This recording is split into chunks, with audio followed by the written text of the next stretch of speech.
नमस्कार दोस्तों, mentor fluent YouTube channel पर भागवत गीता की साइकोलॉजी पर एक अभूतपूर्व व्याख्या। मैं गीता हूँ दीप त्रिवेदी पुस्तक के हिंदी ऑडियो बुक समरी में आपका स्वागत है। एपिसोड 8 अध्याय 7। कृष्ण कहते हैं, मुझे तो लग रहा था कि अर्जुन अब युद्ध करने हेतु तैयार हो जाएगा, परंतु ऐसा नहीं हुआ। उसके हाव भाव से स्पष्ट था कि अब भी उसकी युद्ध लड़ने की कोई तैयारी नहीं है। वैसे होता भी कैसे? चिंता का स्तर सुधारा था, चिंता मिटाई थोड़े ही गई थी। पहले वह पाप पुण्य की तथा अपने जीने मरने की चिंता कर रहा था, अब उसे अपने जन्मों जन्मांतर की गति की चिंता पकड़ ली थी। हालांकि इस विषय में मैंने उसे स्पष्ट कह दिया था कि एक बार मनुष्य समभाव में स्थित होने का प्रयत्न प्रारंभ कर देता है, फिर जन्म दर जन्म वह परमात्मा की ओर बढ़ता ही चला जाता है। परंतु मैं समझ रहा हूँ कि जन्मों की चिंता भी वह करे जिसके अनेक जन्मों का यकीन हो, और एक बार वह यकीन हो जाए तो किसी बाबत ज़्यादा चिंता बचे ही ना। अर्जुन भले ही चिंता जन्मों जन्मांतर की जता रहा था, परंतु अब भी उसकी प्रमुख चिंता इस जन्म को लेकर ही थी। अतः इतना तो मैं समझ ही रहा था कि अर्जुन की मनोदशा में सुधार अवश्य आया था, परंतु उसका ध्यान अब भी समझने से कहीं ज़्यादा युद्ध की बात टालने में ही लगा हुआ था। अब ऐसे में मेरे पास तो उपाय ही कहाँ था। मुझे तो बात आगे बढ़ानी ही थी, उसे समझाने के प्रयास तो छोड़ नहीं देने थे। यूँ भी जीवन में मैं कभी हारा नहीं, और अर्जुन से चल रहे वर्तमान संवाद में भी हारना तो था ही नहीं। बस मैं एक बार फिर शुरू हो गया। अब यूं तो उसे पहले ही इतने तरीके से सत्य समझा चुका था कि अब नया कुछ जानने की उसे आवश्यकता ही नहीं थी, परंतु फिर भी वह न समझे तो क्या। तब तक तो मुझे कुछ न कुछ नया कहते ही रहना है। बस मैंने फिर कहना प्रारंभ किया कि हे अर्जुन, अब तू वह रहस्यपूर्ण बात सुन जिससे अन्य भाव से अपनी आत्मा के परायण हुआ तू मेरे भव्य गुणों से भरे संपूर्ण अस्तित्व को जान पाएगा। विज्ञान से ओतप्रोत यह एक ऐसा तत्व ज्ञान है कि जिसको जानने के बाद विश्व में कुछ भी और जानने को शेष नहीं रह जाता है। अर्जुन, यह बड़ा ही उच्च रहस्य है। संक्षेप में तू इतना समझ ले कि मेरे परमात्मीय स्वरूप को पाना आसान नहीं है। यहाँ तो हजारों में कोई एक मेरे स्वरूप को पाने का प्रयत्न करता है, और उन हजारों प्रयत्न करने वालों में भी कोई एक अपनी आत्मा की संपूर्ण शरणागति स्वीकार के मेरे स्वरूप को प्राप्त हो पाता है। बाकी रहा सवाल उन शास्त्रों का जिसकी तू दुहाई देता आ रहा है। उसे तो हर कोई पढ़ता है, परंतु ऐसे कोरे शास्त्र ज्ञान से मैं प्राप्त नहीं होता। मुझे तो बिना अपनी आत्मा की संपूर्ण शरणागति स्वीकारे पाया ही नहीं जा सकता है। खैर, अब मैं सीधे तुझे मुझ आत्मा के रहस्यपूर्ण स्वरूप को समझाता हूँ। मेरी कुल 2 प्रकार की प्रकृति है, एक जड़ व एक चेतन। मेरी जड़ प्रकृति कुल 8 भागों में विभाजित है। पृथ्वी, जल, अग्नि, वायु और आकाश ही नहीं, मनुष्य के मन, बुद्धि और अहंकार भी मेरी जड़ प्रकृति के ही हिस्से हैं। और आश्चर्य की बात यह है कि बावजूद इसके सारी ज्ञान की बातें भी मनुष्य अपने मन, बुद्धि व अहंकार से करता है, और उसे समझने की चेष्टा भी वह वहीं से करता है।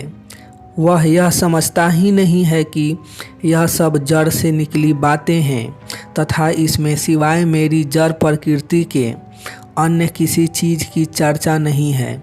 इन सब बातों में सिवाय माया के और कुछ नहीं है।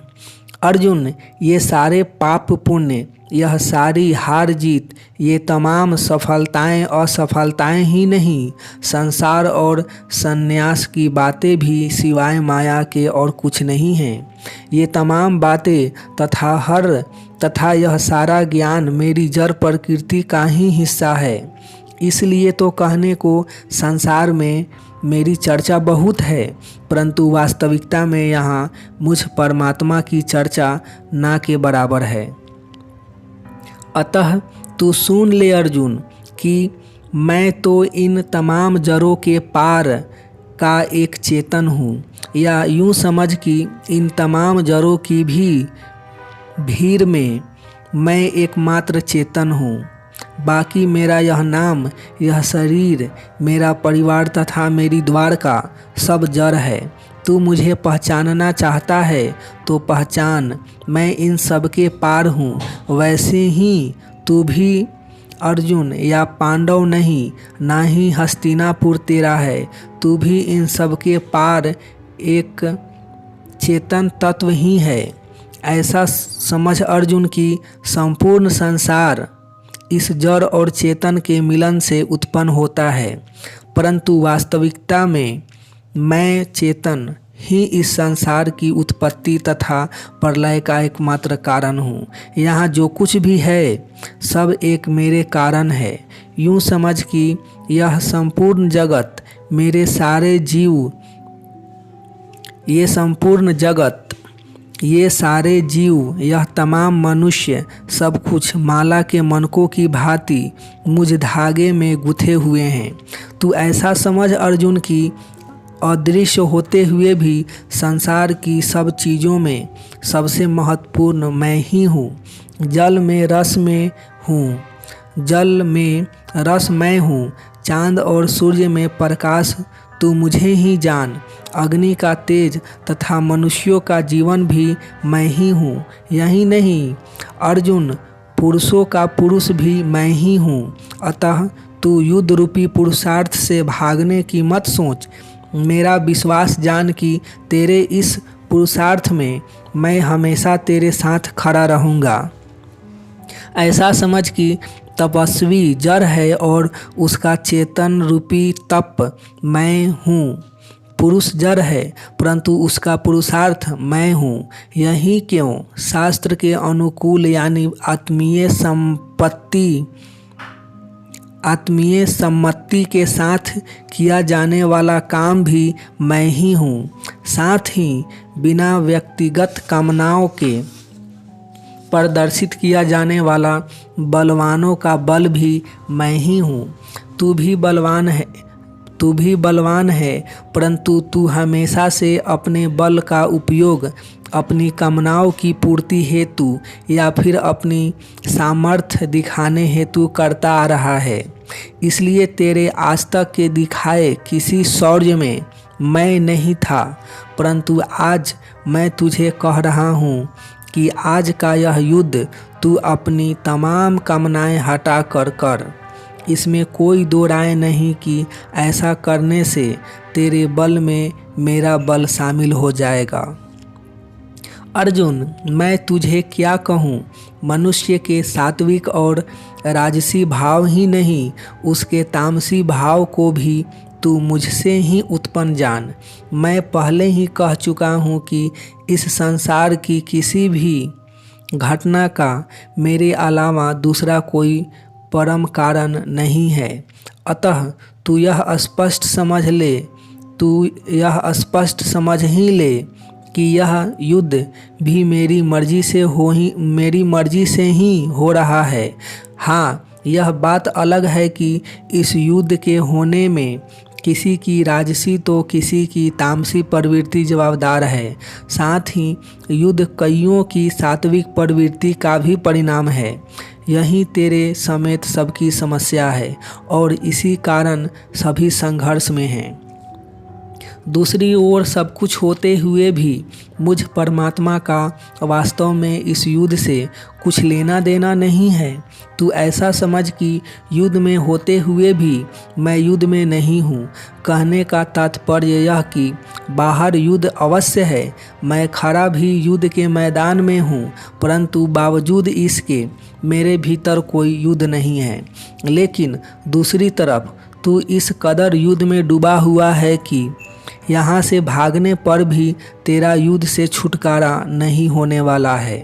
अतः तू राजसी, तामसी व सात्विक तीनों प्रवृत्तियों को छोड़ फिर स्वतः ही युद्ध के मैदान में होते हुए भी तू युद्ध से परे हो जाएगा। ऐसा करने पर तेरा मुझसे नित्य मिलन हो जाएगा, क्योंकि मैं इन तीनों प्रवृत्तियों के पार हमेशा हमेशा मौजूद हूँ। क्योंकि मैं इन तीनों प्रवृत्तियों के पार हर हमेशा मौजूद हूँ। अर्जुन, मनुष्य चाहे कौरवों की तरह तामसी भावों से युद्ध करे या पांडवों की तरह राजसी कारणों से युद्ध करे, उन दोनों में परमात्मा मौजूद नहीं है। यहाँ यह भी स्पष्ट कर दूं अर्जुन कि जिन सात्विक कारणों यानी शास्त्रों में वर्णित पाप पुण्यों के बहाने लेकर तू यहाँ से भागना चाह रहा है, उसमें तो मैं बिल्कुल भी नहीं हूँ। वह तो और भी खतरनाक है, क्योंकि ऐसे में तो तू इस युद्ध को जीवन भर के लिए समेटकर अपने साथ ले जाएगा। अतः मेहरबानी कर इन तीनों गुणों के पार मुझ अविनाशी परमात्मा को पहचान, जिसकी जड़ प्रवृत्ति युद्ध में है, वह चेतन प्रवृत्ति युद्ध के पार है। और इस तरह युद्ध करना ही वर्तमान परिस्थितियों में एकमात्र विकल्प है। अर्जुन, जो कोई भी इस सात्विक, रजस व तमस रूपी त्रिगुणी माया के पार हो जाता है, उसका जीते जी परमात्मा से नित्य संयोग हो जाता है। हे अर्जुन, यह त्रिगुणी माया बड़ी बलवान है। संसारी हो या सन्यासी, सभी को इसने घेरा हुआ है। यहाँ कोई संसार को परमात्मा मानकर जी रहा है तो कोई सन्यास को, लेकिन कोई यह नहीं समझ रहा कि संसार व सन्यास दोनों में मैं एक साथ मौजूद हूँ। बाहर संसार व भीतर सन्यास ही मेरे होने का एकमात्र तरीका है, परंतु इस त्रिगुणी माया के कारण यहाँ सबका ज्ञान नष्ट हो चुका है। वह बाहर की जड़ तथा भीतर की चेतन प्रकृति को अलग अलग नहीं पहचान रहा है। वह संसार में रहे या सन्यास में, दोनों जगह जड़ चेतन को एक मानकर जी रहा है। दोनों के दोनों एक साथ कृष्ण के ही स्वरूप हैं, ऐसा कोई नहीं समझ रहा है। सब कुछ कृष्ण का ही है, ऐसा समझने वाले ज्ञानी यहाँ कम ही उपलब्ध हैं। परंतु अर्जुन, तू भ्रमित मत हो, क्योंकि जिन सात्विक कारणों का बहाना देकर तू युद्ध नहीं करने का तय करके बैठा है, वे सारे सात्विक कारण भी इस विशाल सत्य के सामने सिवाय एक माया के और कुछ नहीं है। अर्जुन, ऐसा समझ कि जिनका भी भोगों में रस है, जो कोई भी अपनी क्षमता से ऊपर का चमत्कारी तौर पर पाना चाहते हैं, वे ही ये तमाम सात्विक नियम पैदा करते हैं। और भोगों को चाहने वाला ही इन तरह तरह के सात्विक नियमों का पालन करते हैं। ऐसे लोग अपने भीतर के आत्मा रूपी मुझ परमात्मा को छोड़ अन्य देवताओं के पूजन में लग जाते हैं। श्रद्धा के कारण कई बार उन्हें इच्छित फल मिलते भी हैं, परंतु उनके वे सारे फल नाशवान होते हैं। भले ही ये लोग ज्ञान का कैसा भी दावा करें, परंतु अंत में तो ये सब मंदबुद्धि लोग ही हैं, क्योंकि वे यह नहीं समझते कि अपनी आत्मा को छोड़ अन्य किसी की कोई भी शरणागति परमात्मा को स्वीकार्य नहीं है। और ये जो मेरे भक्त हैं, जो अपनी आत्मा के पूजन में लगे हैं, वे बाहर चाहे जो करें उनका नाश कभी नहीं होता है। वे कुछ भी करें अंत में परमात्मा को प्राप्त हो ही जाते हैं।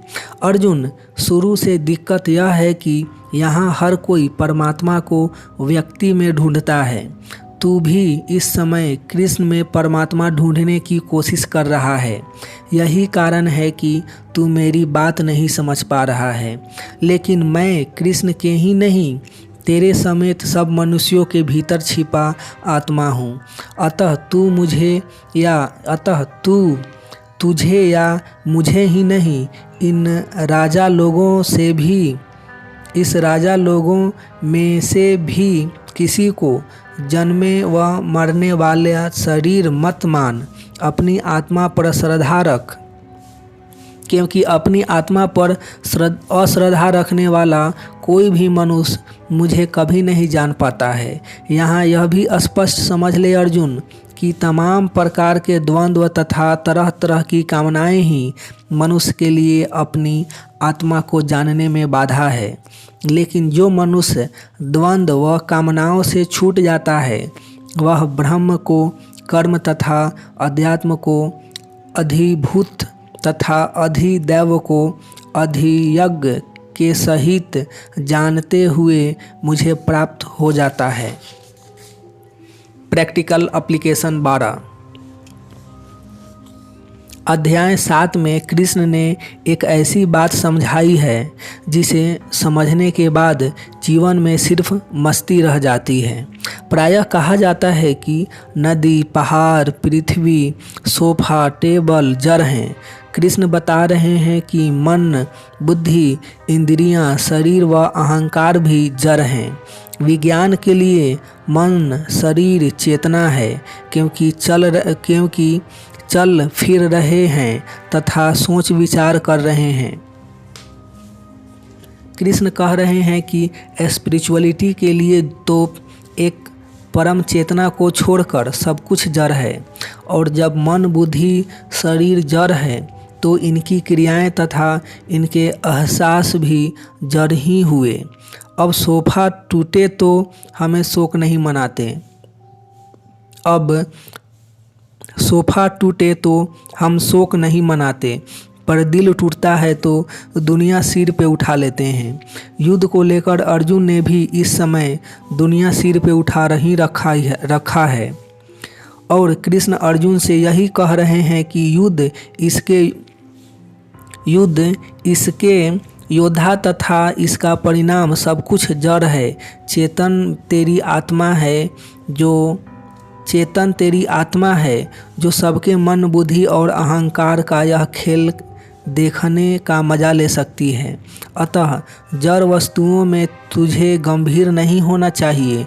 तू तो मेरी तरह युद्ध रूपी इस पूरे तमाशे का देखने वाला हो जा। और मैं भी आज आपसे यही कह रहा हूँ कि आप भी अपने व दूसरों की जड़ प्रवृत्ति वाले बुद्धि अहंकार के खेल को देखने वाले हो जाइए। ध्यान रहे कि गम हिस्सेदार को होता है, देखने वाले को नहीं।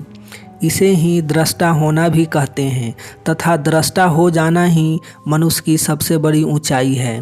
और दृष्टा होने हेतु जरूरी है कि गम के पलों को देखना सीख जाओ।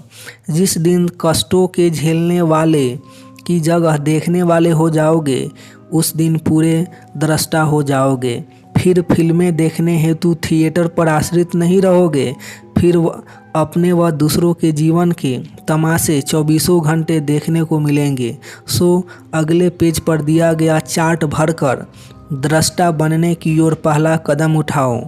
इसमें दुख देने वाली घटनाओं का वर्णन है।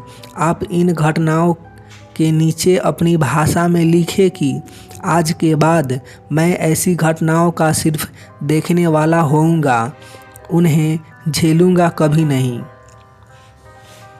घटने वाली दुखद घटनाओं की सूची दृढ़तापूर्वक सबके नीचे अपनी भाषा में लिखो कि आज के बाद मैं ऐसी घटनाओं का देखने वाला हो गया। जैसे शत्रु का आगे बढ़ना, लिखिए कि मैं शत्रु का आगे बढ़ना देखने वाला हो गया। लोगों का आपको गलत समझना। लिखिए कि आज के बाद मैं लोगों का आपको गलत समझना ऐसी घटनाओं का देखने वाला हो गया। किसी का आपके बाबत गलतफहमी पालना। आप लिखिए कि आज के बाद मैं दूसरे को या मुझे गलतफहमी पालने को देखने वाला हो गया। कार्य में असफलता मिलने पर मैं देखने वाला हो गया। धंधे में नुकसान होना पर भी मैं दृष्टा के रूप में देखने वाला हो गया। स्वयं का स्वास्थ्य बिगड़ना को भी लिखिए कि मैं स्वयं का स्वास्थ्य बिगड़ना का देखने वाला हो गया। स्वयं का गलती करना को भी लिखिए कि मैं स्वयं का गलती करना का देखने वाला हो गया। किसी के द्वारा धोखा दिया जाना, परिवार में किसी का स्वास्थ्य बिगड़ना, किसी अपने की मृत्यु होना, इन सब में आप लिखिए कि मैं इन्हें देखने वाला दृष्टा हो गया। नोट: अब जीवन है तो शरीर, बुद्धि व अहंकार खेल दिखाते ही रहेंगे, तो देखो इन खेलों को बाधा क्या है। मिलेंगे नेक्स्ट एपिसोड में, तब तक अपना ढेर सारा ख्याल रखिए। लाइफ को एंजॉय कीजिए, मस्त रहिए। आपका कीमती समय देने के लिए आपको बहुत बहुत धन्यवाद।